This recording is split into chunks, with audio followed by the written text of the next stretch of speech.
It was a cool spring morning in May 1968 when Wilbur Riddle set out along a rural stretch of U.S. Highway 25 near Georgetown, Kentucky. And Riddle, a well digger by trade, was scavenging the roadside for discarded glass insulators from telephone poles. But as he walked through the brush in the quiet Kentucky backwoods, he noticed an oddly shaped green canvas bundle lying just off the road, and curiosity got the better of him. So Riddle walked up and nudged the bundle tarp with his boot, accidentally sending it tumbling down a small embankment. But as it rolled, the wrapping unraveled slightly enough to reveal what was inside, and his heart jumped out of his chest because the object was shaped like a human body. So Riddle froze in shock, and gathering his wits, he ran to the nearest gas station to call the authorities. And soon, the Scott County Sheriff arrived at the scene, and together, they approached the mysterious tarp. So with trembling hands, the sheriff used a knife to cut open the canvas covering, and the sight underneath made them recoil in horror. Because inside the makeshift sack was a badly decomposed, unclothed body. And the body was curled in the fetal position, limbs stiff from rigor mortis. And in death, their posture looked as if they had been trying to escape from something, just frozen in a final act of desperation. And the corpse appeared to be that of a young white girl, age unknown at this point. And aside from the obvious effects of decay, nothing distinctive stood out about her appearance, so it was immediately clear to the sheriff that this was no accident. The body had been deliberately concealed, and the heavy green canvas that enveloped the girl looked like the kind used for a tent, possibly, tied tightly with a length of rope. And the victim was unclothed except for one odd detail, a small shred of white cloth, resembling part of a baby's diaper or towel, clung to her shoulder. And investigators would later note other clues.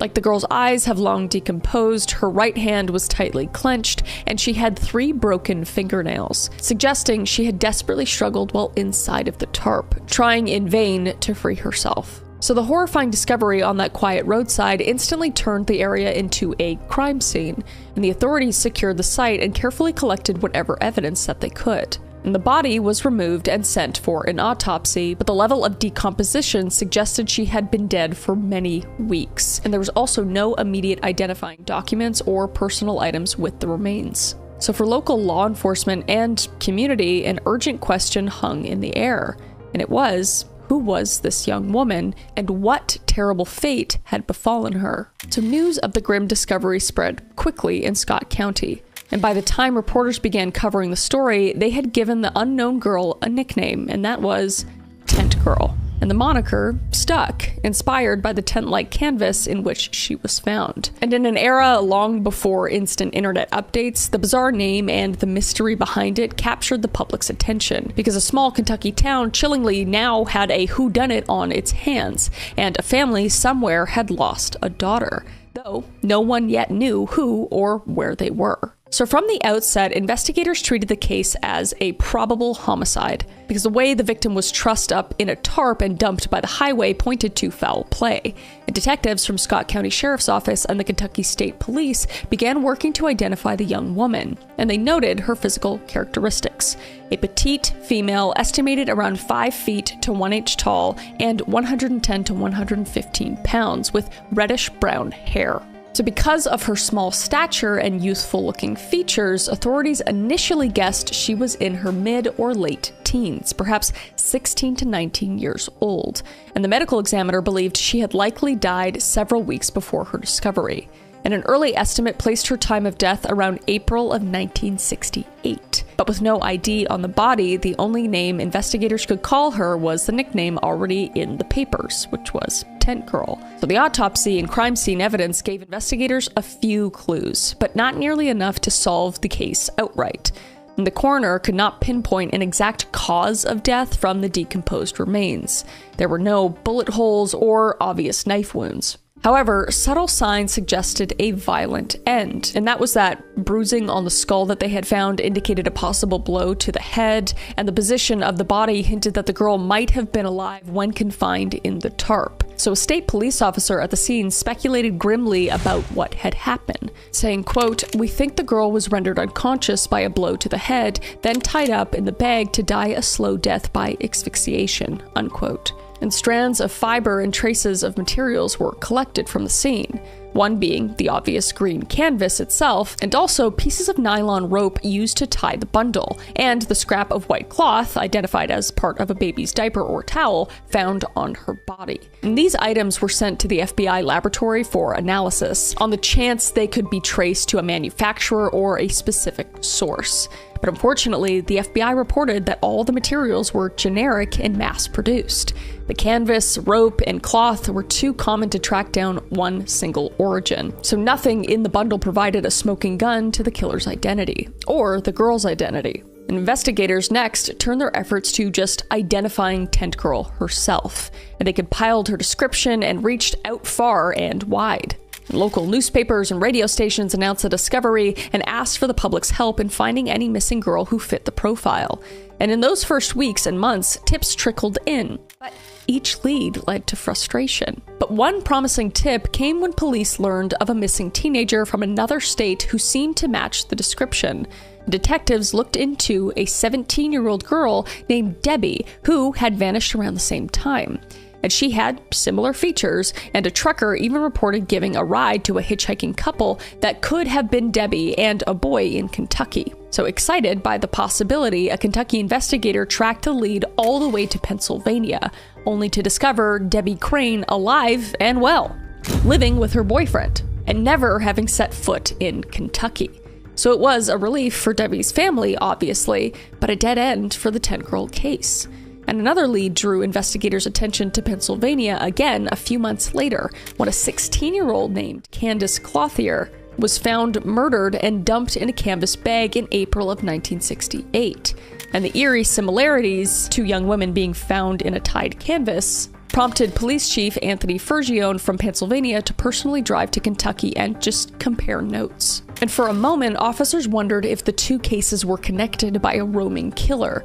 But despite the near-identical method of disposal, no definitive link could be established. And the Pennsylvania victim was eventually identified as Candace, unrelated to Tent Girl, and her murder remained its own mystery. All right, let's take a brief moment to talk about something not dark, horrible, mysterious, and terrifying. And that is my dogs. They are quite literally the exact opposite. They are fluffy and cute, adorable, and I love them dearly. And my dogs are basically my emotional support animals after recording these very dark episodes. And my dogs, and I'm sure your dogs, if you have them, aren't just your pets. They're family members who somehow always know exactly what we need. And that's why I switched to Ollie Foods for my dogs, because I want them around for as long as possible. And Ollie delivers fresh, protein-packed meals made with real human-grade ingredients, and we're talking actual food that's been slow-cooked for nutrition, not those mysterious meat pellets that I used to feed them. And the difference has been incredible, honestly. My dogs will eat anything, but they've gotten pickier over the years, especially my oldest two. But now with this food, they're just wagging their tails and they're so excited to eat, and it's gone pretty quick. I had to get slow feeder bowls. And not to mention, their coats are shinier, and they just have more energy, and their breath doesn't smell like, how do you say this nicely? Poop. You know? And what I really love is how easy they make everything. They create a tailored meal plan based on your dog's specific needs, their age, their weight, their activity level, and the portions come perfectly sized in these mess-free packages. And plus, they give you a pup tainer for storage that actually seals properly so your fridge doesn't smell like dog food. And they even have an app where you can get health screenings from actual experts. And currently, the dogs are loving the beef recipe, but they have 5 different options, which is really nice. And their turkey treats. Let's just say I've never successfully taught my dog Rupert any dog tricks, but with these treats, I've actually been getting somewhere. But your dog's well-being starts with their food, and that's why Ollie delivers fresh, human-grade food that your dog will love. So if you want to feed your dog really, really good, fresh food, go to ollie.com/CCCM and tell them all about your dog, and use code CCCM to get 60% off your welcome kit when you subscribe today. Plus, they offer a happiness guarantee on the first box, so if you're not completely satisfied, you will get your money back. That's ollie.com/CCCM and enter code CCCM to get 60% off your first box. box. So Kentucky authorities followed up on every rumor and report of missing girls. They checked missing persons files across multiple states, comparing fingerprints and dental records where they could. And at one point, an anonymous caller claimed Tent Girl was a runaway from Covington, Kentucky. But that lead, like the others, proved false when the supposedly missing girl was found alive and safe yet again. And detectives even received help from Master Detective magazine, which was a national true crime publication. And in 1969, the magazine actually ran a feature story on the Tent Girl case, complete with an artist sketch of the victim's face and an appeal to readers for tips. The authorities were hopeful that somewhere a worried family might recognize her smile and come forward. And as one official later recounted, quote, "If we could only identify the Tent Girl, I'm sure we would find whoever caused her death," unquote. And in that article, investigators highlighted one distinctive detail they had observed, and that was the dark gap of decay between the Tent Girl's two upper front teeth, which was a feature that might have been noticeable when she was alive. And indeed, sketcher Harold Musser intentionally made special notes of this. And it was a long shot, but they were desperate for a break. But despite these exhaustive efforts, Tent Girl's identity remained a riddle, and no family stepped up to claim her. And every promising tip eventually hit a dead end. So in 1971, local authorities made the compassionate decision to lay the young woman to rest rather than keep her remains in storage indefinitely. So in Georgetown Cemetery, a modest tombstone was erected, donated by a local company moved by the tragedy. And the stone was unlike any other in the graveyard, and it bore no true name, only the placeholder identity that had become famous in local lore. Tent Girl, found May 17th, 1968. On U.S. Highway 25 North, died about April 26th to May 3rd, 1968. Age about 16 to 19 years, height 5 feet 1 inch, weight 110 to 115 pounds. Reddish brown hair, unidentified. And underneath, a carved likeness of the unidentified girl's face based on police sketch gazed out blankly, as if still waiting for someone to recognize her. And the Tent Girl was now at rest, but not at peace, because her true name, her story, and her killer were all still mysteries buried with her. And for the detectives who worked the case and for the community, it was a frustrating and heartbreaking conclusion. And by the early 1970s, the Tent Girl case had gone completely cold. And with no clues to follow, the file was shelved among the ranks of unsolved murders. And in the decades that followed, the story of the unknown girl in the tent canvas faded from national headlines, but it was never completely forgotten. Especially not in central Kentucky. And the Tent Girl even took on a haunting folklore status, sometimes told as a ghost story in the dark. But no matter how many years went by, Wilbur Riddle could not escape the memory of that day in 1968.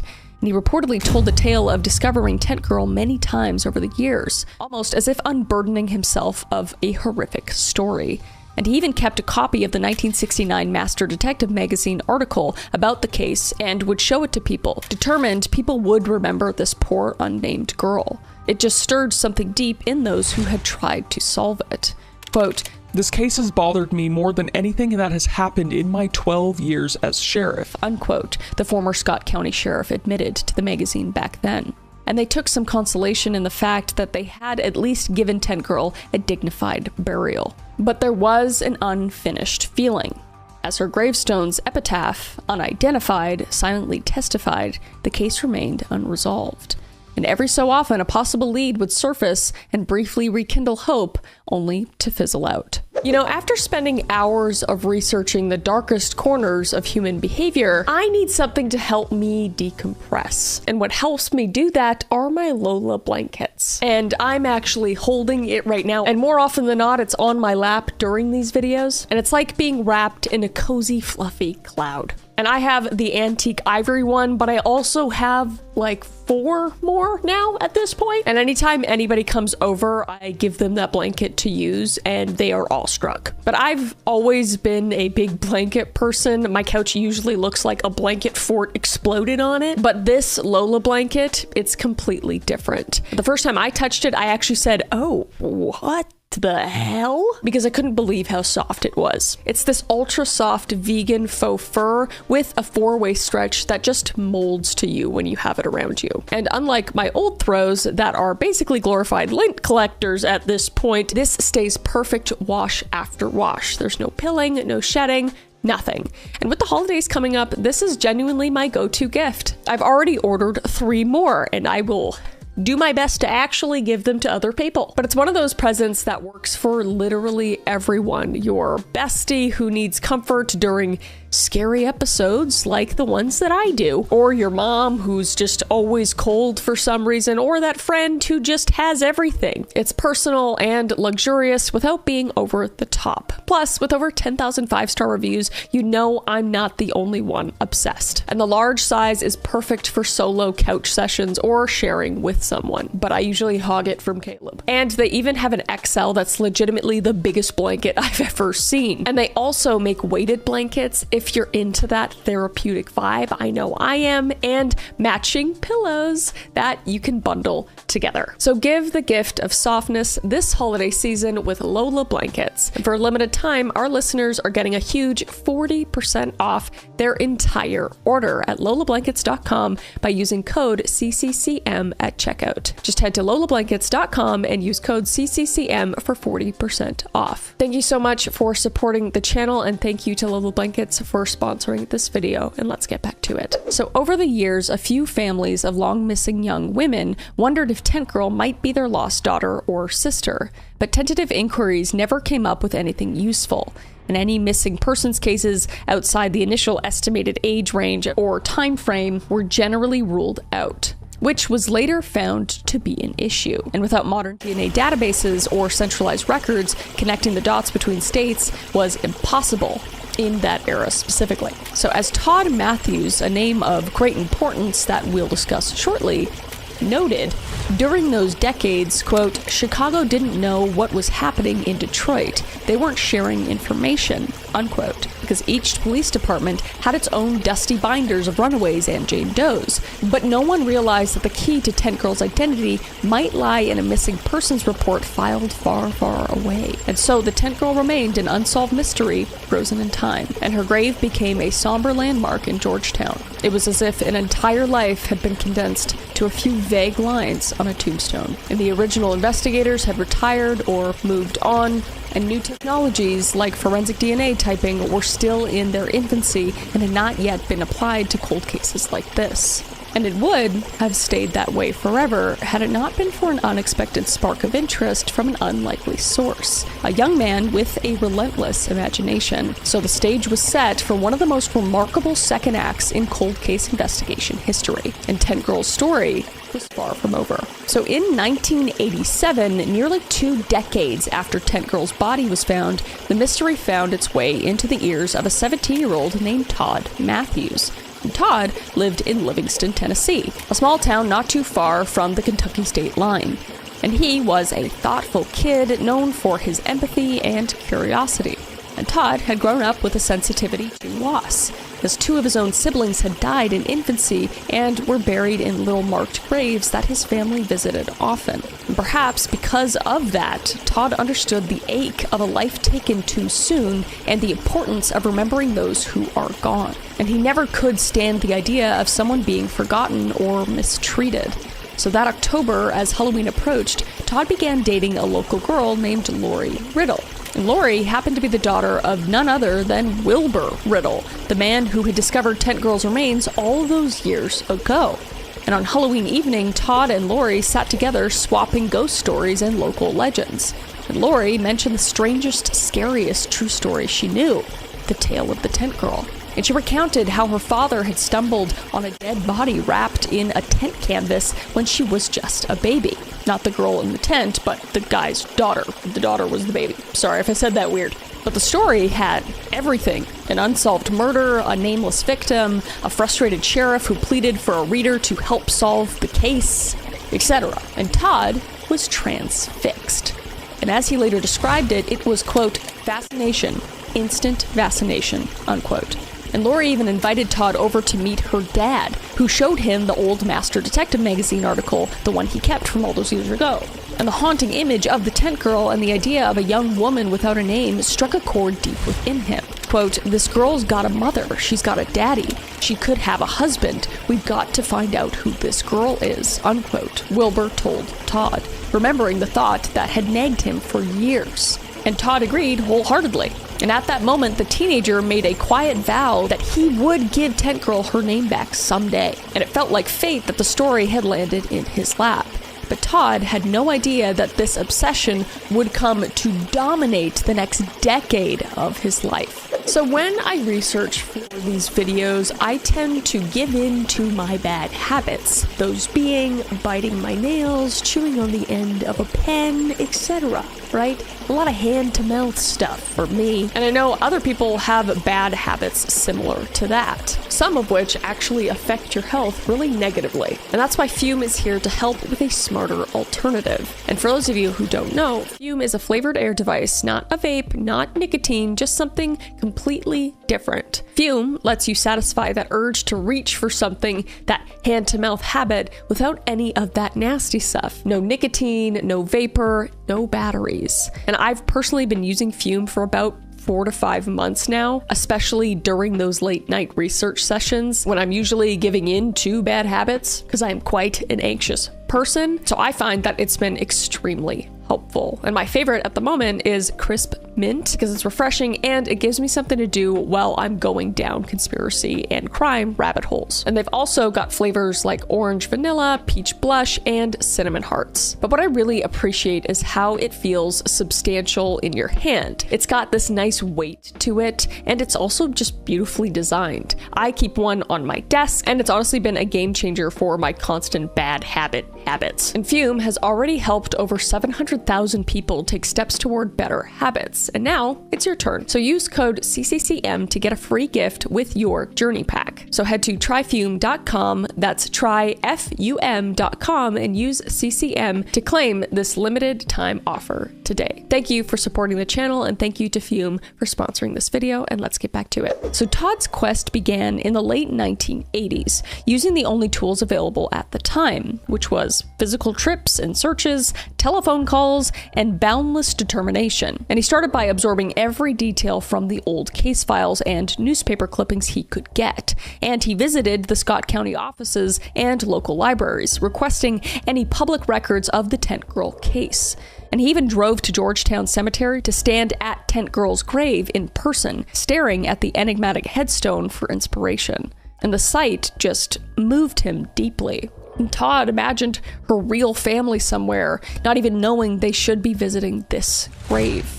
Quote, "My brother and sister passed away as infants. We visited their graves, but Tent Girl's siblings, her parents, and her children couldn't visit her grave because they didn't know where she was," unquote. Just absolutely heartbreaking. So this thought fueled his resolve. And in those early years, Todd worked methodically, though he was very much an amateur sleuth learning as he went. And he contacted the Scott County Sheriff's Office and coroner, introducing himself and explaining his interest in the cold case.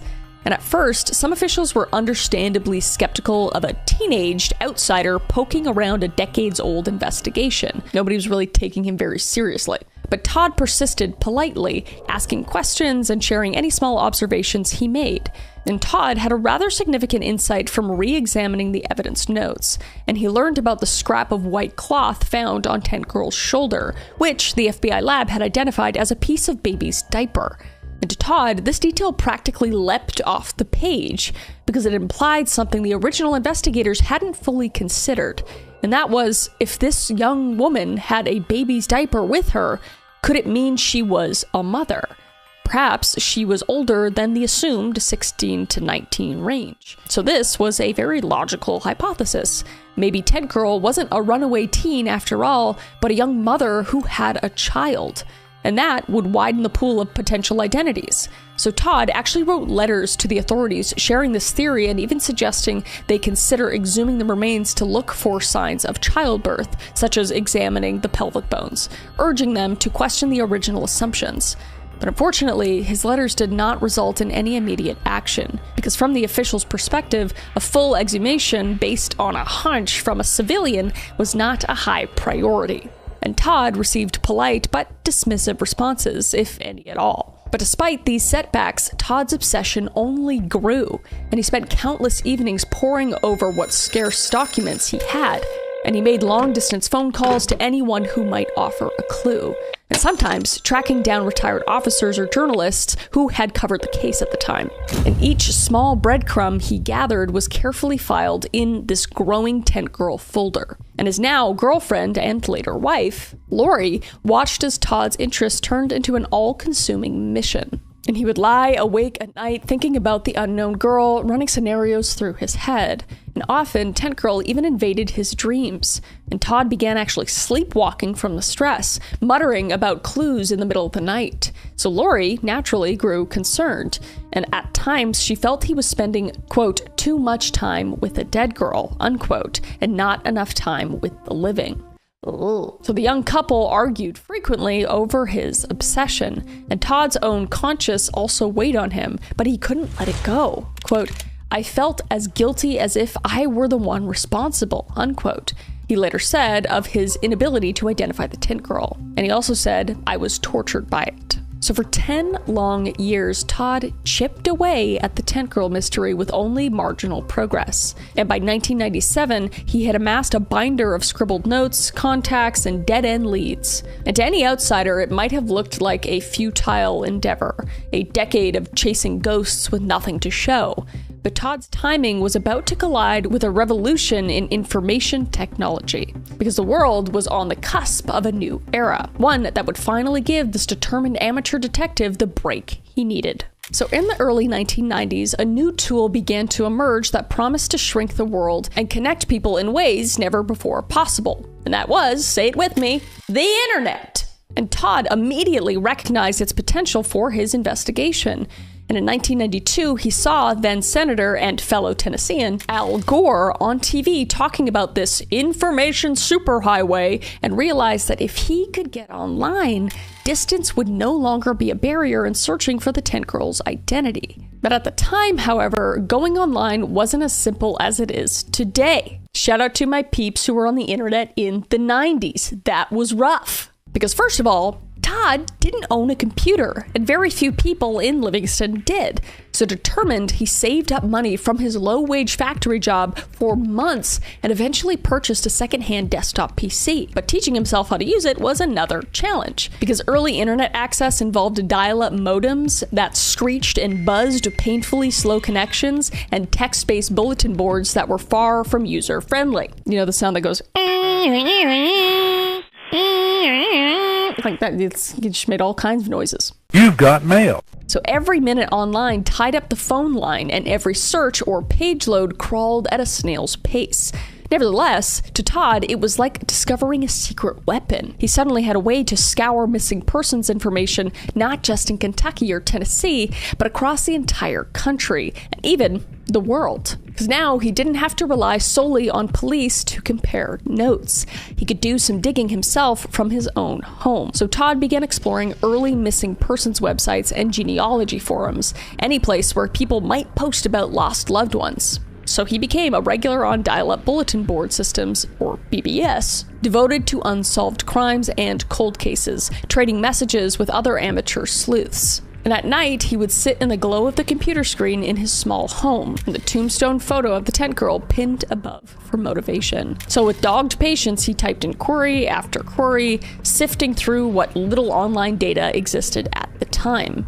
And early search engines were primitive, and much information wasn't online yet. But still, he managed to find lists of Jane Does and lists of missing women and cross-reference them. And often the details were scant, just a name, a physical description, a date of disappearance, etc. And most entries led nowhere, but Todd combed through them one by one. And in 1997, Todd took a bold step to expand his search, and he created a website devoted entirely to the tent girl case. And registering a domain on the early web wasn't common for private individuals then, but he managed to set up tentgirl.com, a simple homepage where he recounted the story and posted the known details of the Jane Doe. And he included the sketch of her face, the description from her gravestone, and an appeal for anyone with information to contact him directly. So it was essentially a one-man missing person poster broadcast to a new digital highway. And Todd's Tent Girl site received a trickle of visitors, and a few curious true crime enthusiasts emailed him theories or encouragement, but initially nothing that actually helped identify her. But even so, the site served as a beacon, ensuring that the Tent Girl's case would not slip into oblivion. And it connected Todd with a newly growing community of online sleuths who were beginning to band together over similar mysteries. And by 1998, technology had advanced slightly and more people were coming online. And Todd upgraded his efforts by participating in early online classifieds and message boards dedicated to genealogy and missing persons. And one such site allowed users to post missing person inquiries like a public bulletin board. So Todd would log on late at night and navigate through these boards, and he would scroll through list after list of names and descriptions, fighting off sleep as midnight passed. And each entry he saw, he'd mentally check against Tent Girl's profile, and it was tedious, draining work, but Todd was relentless, as we can see. It's been 10 years now. Guy is committed.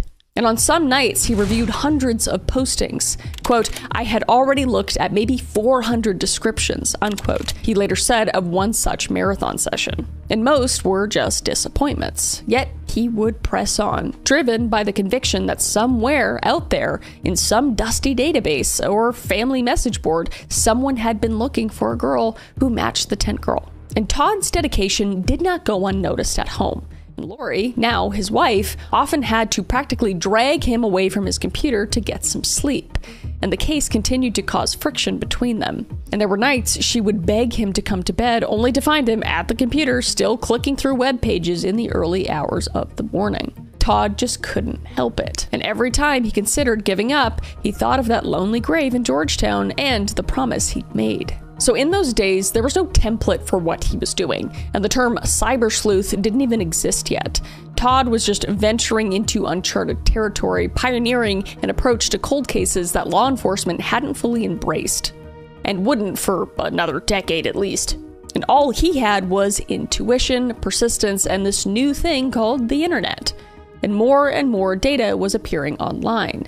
And in the back of his mind, Todd believed the right clue had to surface if he just cast a wide enough net. So late one January night in 1998, Todd sat at his computer, fighting off never-ending drowsiness as he performed yet another search. And by this point, it had become his routine. Stay up through the night, combing through missing persons postings on various websites. But on this particular night, he was browsing a site known for its classified ads and personal notices, a place where people could post messages seeking lost relatives or friends. And Todd's eyes skimmed line after line, and he was exhausted, and after hours of fruitless searching, everything was starting to blur together. But then, just as he was about to call quits, 3 words practically jumped off the screen at him. And those words were Lexington, 1967, missing. And Todd's heart skipped a beat. And he clicked on the post, suddenly wide awake. And the message was from a woman named Rosemary Westbrook of Arkansas, and it was a plea for help finding her missing sister. And Todd read intently, adrenaline building with each sentence. Quote, "My sister Barbara has been missing from our family since the latter part of 1967. She has brown hair, brown eyes, is about 5 feet 2 inches tall, and was last seen in the Lexington, Kentucky area. If you have any information, please contact me at the address posted." Unquote. Todd could hardly believe what he was reading. The physical description was nearly identical to the Tent Girl's stats etched on the gravestone, and the location, Lexington, was about 15 miles from where Tent Girl's body had been found, a very plausible match. And crucially, the timing overlapped. Barbara went missing in late 1967, and Tent Girl's body was discovered in May of 1968. So Todd had long suspected that Tent Girl might have died earlier than April 1968. And that the original time of death estimate was actually off. So here was a missing sister whose disappearance lined up almost perfectly with that intuition. And the only initially puzzling detail was Barbara's age, because Barbara was 24 years old, and Tent Girl was thought to be a teenager. But Todd's diaper clue had already led him to suspect that the victim could indeed have been in her 20s and possibly a young mom. And Barbara Ann Hackman Taylor's profile fit in every way that mattered. And Todd's hands trembled on the keyboard, and in that electrifying moment, Todd knew this was it. And he leapt up from his chair so fast he almost knocked it over, running to the bedroom where Lori was asleep and shook her awake, exclaiming, quote, "Lori, wake up! I found her!" And Lori opened her eyes in confusion as Todd, literally jumping up and down, tried to explain that he had discovered a missing persons post that matched Tent Girl. So after years of enduring his late-night searches and obsession, Lori didn't fully understand what he was talking about in that groggy moment. But Todd was already racing back to the computer to figure out his next steps. So without wasting a minute, Todd saved Rosemary's contact information and drafted an email to her. And Rosemary, who was only 10 years old when her sister vanished, had grown up not knowing Barbara's fate. And for her and her family, Barbara's disappearance had been a wound open for 30 years. And Rosemary replied, and soon the two were in direct contact. And Todd shared everything he knew about the unidentified Tent Girl, and Rosemary shared everything she knew about her sister Barbara. And the puzzle pieces fell rapidly into place. And when Rosemary described Barbara's appearance and circumstances to Todd, the alignment with Tent Girl's case was undeniable, because both women were short, small-framed brunettes, both had ties to Lexington area, both vanished in late 1967, and Rosemary confirmed something that gave Todd goosebumps. Barbara's baby daughter had been left behind. Tent Girl had a piece of a baby's diaper on her, likely from caring for an infant, and Todd could see the tragic picture emerging. By all indications, Tent Girl and Barbara were one and the same person. So the next hurdle was to convince law enforcement and medical authorities to act on this information. And Todd knew he needed official scientific verification, so he contacted the Kentucky State Medical Examiner's office and relayed the potential match between the Tent Girl case and Rosemary's missing sister. And initially, officials were skeptical, because for nearly 30 years, countless false leads had come and gone. But Todd now had something those earlier leads lacked: a living family member, Rosemary, and a clear trail of evidence linking a specific missing person to Jane Doe. So after some persistence, Todd succeeded in getting the attention of Dr. Emily Craig, a forensic anthropologist with the state medical examiner's team. And in collaboration with the Scott County authorities, plans were made to exhume Tent Girl's remains and conduct a DNA test to confirm the identity. And this was the moment everything had been building toward. So on March 2nd, 1998, investigators and forensic experts gathered at the Georgetown Cemetery, and the grave of Tent Girl was carefully opened, her casket brought to the surface after nearly 3 decades underground. So a sample of bone and tooth was taken from the remains and sent to the state laboratory in Frankfort, Kentucky. And Rosemary provided a cheek swab for comparison. And then came the waiting. His DNA analysis at the time was not instantaneous, and it took a few weeks to extract and compare the genetic material. So Todd, Rosemary, and all involved just held their breath for weeks. But in their hearts, they already knew. And as Todd had felt in that fateful moment online, everything fit. It felt almost as if Barbara's spirit had guided Rosemary to post that online ad at just the right time and guided Todd to find it. So in April of 1998, the Kentucky State Medical Examiner's Office and the Scott County Sheriff received the lab results that would end a 30-year-old mystery. The DNA comparison was conclusive. The unidentified Tent Girl and Barbara Ann Hackman Taylor were the same person. And the Tent Girl finally had her real name back. And for local residents who remember the long unsolved case, this news was nothing short of incredible, because after decades of referring to the Jane Doe by a nickname, authorities could finally speak her real name. And the identification made headlines across Kentucky and beyond. And the Tent Girl's tragic story now had a face and a history attached to it. And Barbara's backstory slowly emerged through information provided by her surviving family. So Barbara was born on September 12, 1943, and grew up in the Midwestern state of Illinois. And in her 20s, Barbara was described as a petite young woman with a friendly smile. And at some point in the mid-1960s, she married George Earl Taylor, who worked as a traveling carnival employee. And because of George's job, the couple moved around a lot. And by 1967, they were living in Lexington, Kentucky. And Barbara had an infant daughter, only 8 months old, in late 1967. And she was also a stepmother to George's older daughter from a previous marriage, a 7-year-old named Bonnie. And Barbara was working at a local restaurant in Lexington to help make ends meet. And her family back in Illinois did not even know she had settled in Kentucky, and they actually believed she might be living in Florida around that time. But in December of 1967, Barbara vanished, and she was 24 years old at the time and seemingly had everything to live for. But she also appeared to be in an unhappy marriage. And according to Barbara's family, her husband George claimed that one day Barbara simply up and left him for another man. And he said she had run off, abandoning her baby and stepdaughter. And this explanation struck the Hackman family as very out of character. But they were young and lived far away, and they didn't know what to believe at the time. And George never reported Barbara missing to the police. How convenient for George. And it wasn't until some time later that one of Barbara's sisters filed a missing persons report in Florida, hoping authorities there might look for her, since Florida was the last place Barbara had lived before marrying George. But tragically, that report didn't help. And Barbara's disappearance stayed in obscurity, while, unbeknownst to everyone else who loved her, her body lay in the Kentucky cemetery under a pseudonym. So now, in the spring of 1998, Barbara's siblings finally learned what had happened. And the revelation was met with a mixture of heartbreak and relief. Heartbreak because the family's worst fears were confirmed. Barbara had been dead for all these years, murdered in a horrific manner, but also relief and closure because the agonizing uncertainty was over. Quote, "It's been so long. It's just like finally we can, like the song, exhale," unquote. Rosemary told reporters, expressing the release of decades of pent-up grief.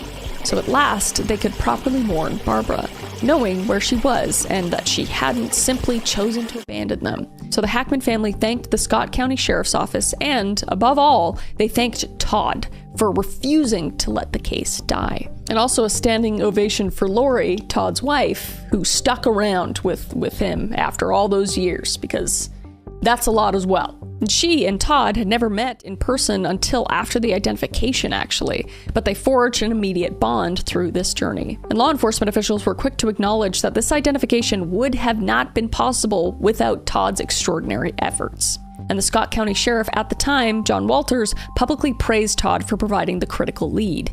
And it was a rare instance of a private citizen solving a cold case that professionals alone could not. And Todd, for his part, was humble about his role. And he said he wasn't seeking fame or reward. Quote, "I had no idea that I'd be talking about her 20 years later," unquote. He remarked in an interview years afterward. Quote, "I thought it would be long forgotten," unquote. All he wanted was to give a name to the girl who had been denied one. And with Barbara's identity confirmed, preparations were made to update her grave and honor her memory properly. And in Georgetown Cemetery, a new gravestone was installed at Barbara's burial site, placed just below the original stone. And the update marker bore the name Barbara Ann Hackman. And it also listed her nickname, Tent Girl, and the corrected dates of her birth and death as best they could be approximated. So the once anonymous victim was anonymous no more. And for Todd and the Hackman family, this was a time of closure and reflection. And Todd and Rosemary had solved the identification, but a new question now loomed. Who killed Barbara and why? The case was not over. It had shifted from who is Tent Girl to who was responsible for her death. So with Barbara identified at long last, the focus of law enforcement shifted to investigating the circumstances of her death as a homicide case. As technically, a murder investigation had been open since 1968, but without an identity or leads, it had been dormant. But now, the detectives could finally connect some dots, and the prime suspect quickly came into sharp focus, and that suspect was George Earl Taylor, Barbara's husband, who had been the last person known to see her alive. So from the start, George's behavior in 1967 had raised red flags. First of all, he never reported Barbara missing. Red flag number one. And he told relatives a dubious story that she had abandoned her family for another man. And to police, this sounded like a classic cover story. By claiming Barbara ran off, George likely hoped to prevent anyone from looking for her, buying time to conceal what had really happened. So, investigators dug into George's background and timeline. And George was a carnival worker, as we know. a job that often required traveling from town to town. And he would have had easy access to heavy canvas like the one Barbara was found in, because those tents were often used in camping and in carnivals. And in late 1967, the couple was staying in the Lexington area, and it appears that at some point around early December, Barbara either attempted to leave the marriage or confronted George about their relationship. And perhaps there was an argument, possibly over infidelity or finances, or perhaps an instance of abuse that escalated tragically. But we can't know the exact details of the fateful encounter. Only 2 people were there, and one of them ended up in a grave. But the forensic evidence told part of the story. Barbara had likely been struck on the head, then bound in a canvas and left to suffocate. And the 3 broken fingernails on her hand suggested she woke up and regained consciousness while trapped, trying desperately to claw her way out. And this harrowing scenario points strongly toward George as the perpetrator. And it's unlikely a stranger would have left the victim alive and restrained in such a manner. That kind of slow death pointed to someone with a personal connection, possibly punishing or silencing her. So law enforcement in 1998 openly labeled George Taylor as the main suspect in Barbara's murder. But by then, however, George himself was beyond the reach of justice, because that piece of shit died of cancer in October of 1987 at the age of 54. The police couldn't get him, but karma sure did. If he did it. And this meant that authorities could not question him or bring charges. So it was frustrating. The man, widely believed to have gotten away with murder, had effectively escaped an earthly consequence. The Kentucky authorities announced that while the identity of Tent Girl was resolved, the homicide case remained officially unsolved because no one had been charged or tried in court. Unofficially, though, investigators in Barbara's family felt that they knew the truth. And Todd also believed George was indeed responsible. But supporting his belief were additional pieces of circumstantial evidence revealed by the family. For instance, Barbara's stepdaughter Bonnie later recounted that she was 7 years old in 1967 and remembered her stepmother Barbara suddenly being gone. And George had told little Bonnie that her stepmom had run away and wasn't coming back. And Bonnie recalled that her father seemed unemotional about Barbara's disappearance and quickly moved on with life, raising the baby daughter alone or with help from others. And for a husband whose wife suddenly ran off, George showed remarkably little concern or effort to find her. And indeed, no one else in Barbara's life believed she would willingly abandon her infant child. And that was perhaps the most damning indication that foul play had occurred, because it was unimaginable to them that she would just disappear voluntarily and never contact her family again. And investigators in 1998 tried to piece together George's movements and actions around the time of Barbara's disappearance. Unfortunately, given the passage of 30 years, memories had faded and some potential witnesses were deceased or just impossible to find. But what they could confirm was that George did not have an alibi for late 1967 that could be verified. And after Barbara vanished, he left Lexington with the children and continued working in carnivals in other states. And he never remarried before his death. And there were whispers among extended family that George had a violent streak, nothing that was documented in public records, but enough to make Barbara's relatives retrospectively suspect he might have harmed her. But still, with the suspect dead, the case was effectively at a dead end, legally. And the Scott County Sheriff's Office eventually closed the active investigation, noting that the likely perpetrator would never face trial. And for Barbara's family, this was, of course, bittersweet. They finally knew what had happened to their beloved Barbara, but they would never see justice served in the courtroom. There would be no confession, no chance for George to reveal any last details or motive, but in a symbolic gesture, the Hackman family chose to omit the name Taylor from Barbara's new gravestone, instead honoring her maiden name, which I think is so incredibly valid and sweet. They did not want the name of a man who likely killed her to mark her resting place in any way. And on the new marker, she is engraved simply as Barbara Ann Hackman, or Bobby, beloved sister and daughter, with the year 1967 and the date of her death. It was the one way the family could quietly repudiate George and acknowledge what they believed, that Barbara was not truly a Taylor in the end, but forever a Hackman, one of their own. And the detective work of Todd and the willingness of the modern authorities to revisit the case brought resolution where none seemed possible. As one law enforcement official noted, this case was unique, possibly the only instance where the victim was identified 30 years later to efforts of the son-in-law of the man who found the body. Just like the most serendipitous, crazy. It's just, when I first read the story, I was just perplexed. Like, there's some inner workings of the world, and it came to a beautiful conclusion, as beautiful of a conclusion as it could. Obviously, a death is horrible, but for all these people to come together in the way that they did, I think it's the best conclusion that we could have gotten. And while we can't change the tragic ending of Barbara's life, we can ensure her memory lives on, named, known, and honored. And she is Tent Girl no longer, and the world now knows who she is. And in that knowledge, there is a measure of peace. And with that, that is the end of the Tent Girl case, or Barbara's case. Let's say that. Let me know what other cases you would like me to deep dive into. I always read the comments, and until then, I will see your beautiful face. All right.